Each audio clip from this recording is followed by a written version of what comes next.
Okay, Peter, so today I wanted to talk about the fight between Carl Frampton and Jamel Herring, which took place in Dubai on an MTK show this weekend.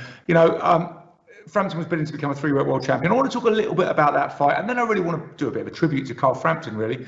I mean, he conducted himself incredibly well, in the fight, in the post-fight interview was quite emotional as he announced his retirement. Just look back on that stellar career. Obviously, it's a time of disappointment for Frampton. But I think, the bruises here, when he comes to look back on it, it's going to be, it was an amazing career. And I think, probably Ireland's greatest ever fighter. And I'll tell you why in a minute. But I mean, looking back on that show, I'd say it was an empty arena in Dubai. Herring boxed brilliantly. Herring, this was up at super feather with Frampton previously winning his world titles at super bantam and feather. And he was bidding to become Ireland's first three-weight world champion by fighting Herring. Herring didn't look so great in his last time out, but he did look really good this time. He really capitalised on that 5-inch height advantage and I think 8-inch reach advantage. The southpaw jab was spearing, and Frampton himself said after the fight he just couldn't seem to get past it. Maybe he could have done a few years ago. Couldn't seem to get past that jab inside those long levers of Herring and work into the body, which was the plan. Herring controlled the action very well from the outside. With that spearing jab, following up with that left hand in round one. Round two, Frampton was more mobile, really trying to bob and weave inside.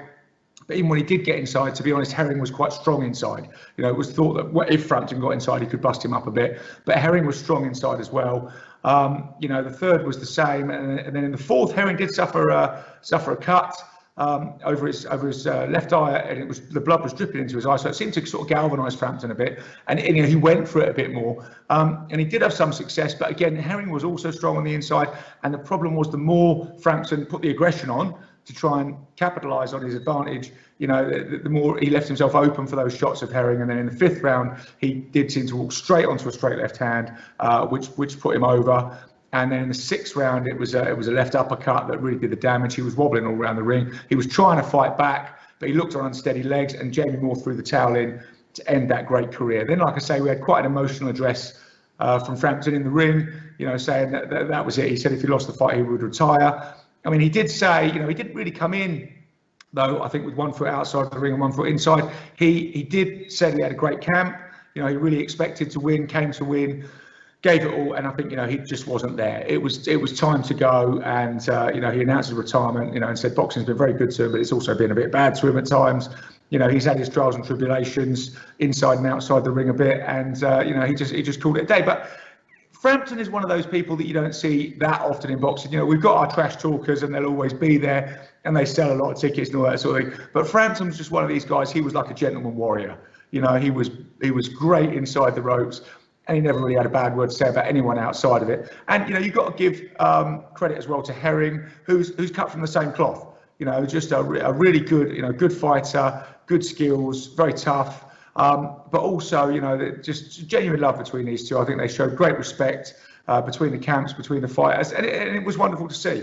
And like I say, sometimes we don't see it too often. But Carl Frampton. So, to look back on where he's come from now, we can draw a curtain on that career. Born 21st of February 1987 in South Belfast to a Catholic family. He had a stellar amateur career. He actually boxed in total 125 times as an amateur, losing only 11. In that time, in 2005, he won the Irish senior flyweight title. He boxed for the Tiger Bay Club. So it was predominantly in a unionist area of Belfast, and like I say, he was a Catholic lad. I mean, people might not know about this, but the sectarianism in Belfast is still bad. It was bad then. It was towards the end of the Troubles, boxing. But boxing is in the DNA of Belfast, and it just seemed to, a great boxer unites everybody across the divide, and Frampton kind of seemed to do that. He seemed to transcend the divide. Even later in his career, married a Protestant girl. It just seemed to. And although this might not seem like a big deal to most people, I know it's difficult to understand the sectarianism in Belfast. It was a big deal, in those circles, and he did a lot to bring people together in Northern Ireland and unite behind him, as McGuigan did, back in the 80s. So he went on to, in the 2007 Europeans in Dublin, he won a silver medal. And then in 2009, he won the Irish amateur featherweight title, and that's when he decided to turn pro. So he turned over, funny enough, with Cyclone Promotions, run by Barry McGuigan. And he said at the time, I want to emulate Barry. That's what I'm aiming to do. Barry united people across the divide in Northern Ireland. And obviously people still talk about that legendary night at Loftus Road in 1985 when McGuigan won his world title, dethroning Eusebio Pedrosa. So, Loftus Road. And, that was what Frampton had in his sights. And, we got to look and see, did he go on to become that legend that he set out to become? So, the career went very well. In 2010, as I say, turned over in 2009, had a few fights. In 2010, he won his first professional title, British Boxing Border Control Celtic title. So, and then in 2011, he went on to win the Commonwealth title. And this is when the super bantamweight division then was pretty hot. And you had characters like Rendell Munro and, of course, Scott Quigg coming up as well. And so you had real, some good rivalries. And really, as soon as Frampton won that Commonwealth title, he was calling out Quigg, who had the British title. So you had a rivalry there that was building and building nicely. And then, moving on to then in 2013, he boxed for the European title, and that was against Kiko Martinez. And Kiko Martinez would feature in his story a bit later on, but it was a great win. Kiko Martinez is a very tough guy. Frampton managed to stop him in the 9th round, I think.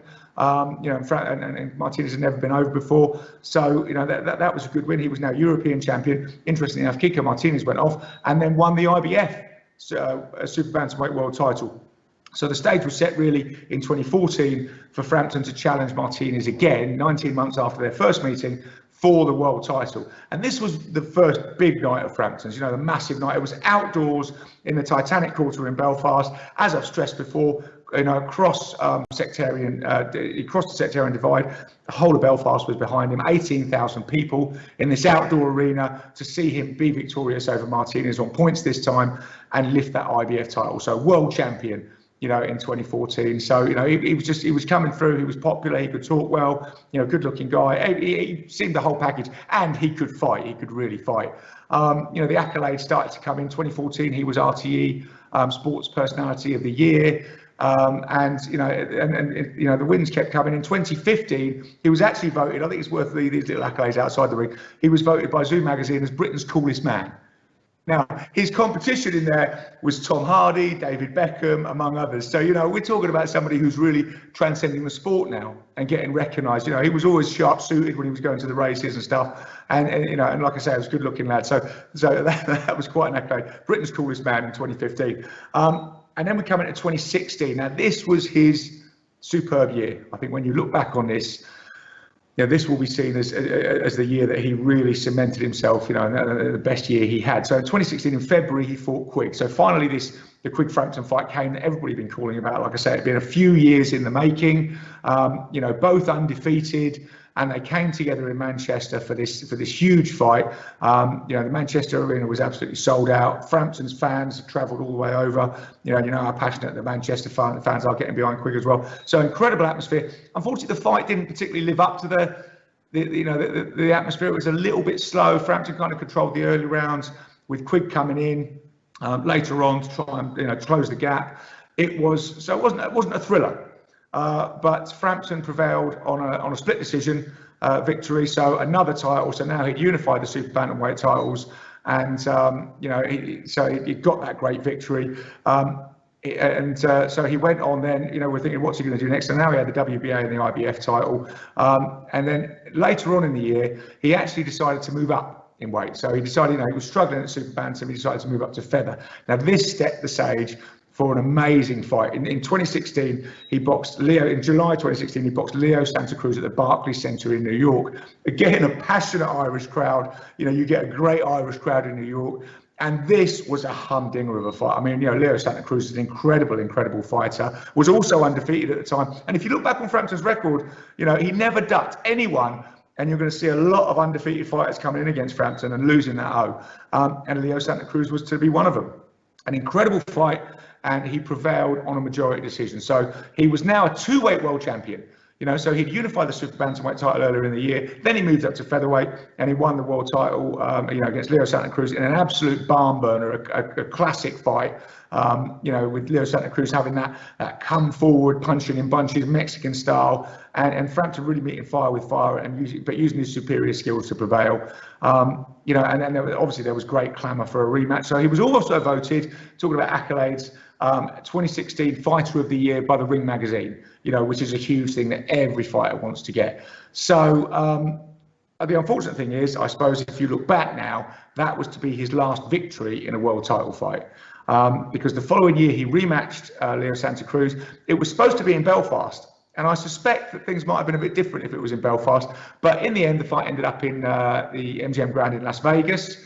I wouldn't say it was a repeat of the first fight. It was a very, very close fight. It was a very exciting fight. These are two guys that couldn't really have a boring fight because of the styles. But Santa Cruz did change his tactics. You know, all the way through, as I said, Frampton had been with McGuigan, with Cyclone Promotions, promoted by Baron McGuigan and trained by his son Shane, and it was seen as a bit of a match made in heaven, and it was a great success. They did, interestingly enough, say, you know, they expected Santa Cruz to pretty much be the same. You know, how could he change? That's what Cruz does. He comes forward, punches in bunches on the front foot, very aggressive fighter. Santa Cruz did change his tactics in that fight. He boxed a lot more, you might say, intelligently, boxed behind the jab, didn't throw so many punches, and so Frampton had to adjust within the fight. Obviously wasn't expecting that, but it was enough for Santa Cruz to take the decision. There was a lot of clamour for a trilogy fight, you know, because like I say, these two couldn't have a boring fight, but unfortunately that never came about. So in 2017 he lost that world title, and then in 2017. If 2016 was the amazing year, 2017 was the not so great year. You know, you had that loss.